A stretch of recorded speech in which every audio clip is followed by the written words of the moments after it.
Hey guys, we're going to be looking at a feature you may find on some custom ROMs called shake events. I'm currently on the Mahdi custom ROM, but other ROMs do include these. Basically, it allows you to use physical gestures on your device to complete an action.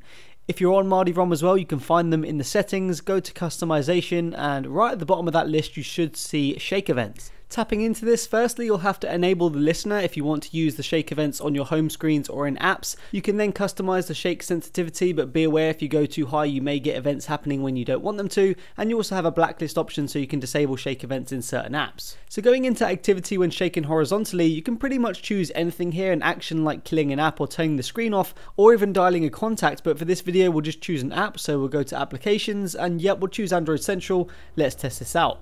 So let's give this a horizontal shake, and yep, Android Central starts up. We'll try this again, and it opens up. Now I've got this set to quite sensitive right now just for the purposes of this video, but normally it'd probably be on the default, so you'd have to give it pretty much a bigger shake than what I'm giving it right now, but you can see it does work, so let's test out a few more.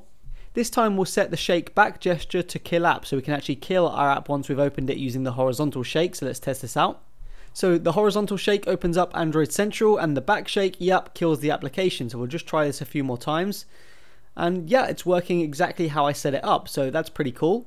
Now, one of the really cool features here is you can actually just use this on the keyguard. So in other words, on the lock screen, we can turn off the shake listener so it will no longer work on the home screens or in apps. But if we tap into the keyguard shake events at the bottom, these are still active. You have the same 3 shake actions, but these are only going to work on the lock screen. So let's set the horizontal shake to the keyguard camera and we'll try this out.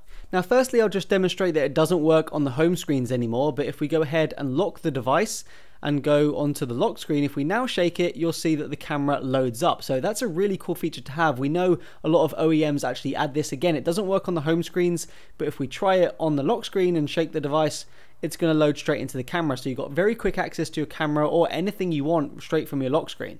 Okay, so this time we'll set the shake back gesture to the torch. That'll be quite useful to have. So yeah, let's see if this works. Okay, so shake back, and yep, the torch turns on, and yeah, it is definitely on. Shake back again and it turns off. Notice how it's not opening the camera. I do still have that set to the horizontal shake, don't forget. So yeah, it's working really well. Now, if you're wondering about battery life, it's a good question. Due to the screen already having to be on to use these shake events, it's not like it's having to wake the device up from deep sleep. The sensors are already active. For example, the phone has to know when you rotate it so it can rotate the screen or all that sort of stuff. So it may not be as bad on the battery as you first may think. Personally, I prefer the keyguard shake gestures, especially for the quick access to the camera. Those are only active on the lock screen, so it really shouldn't impact you at all. So yeah, let me know what you guys think. Peace out.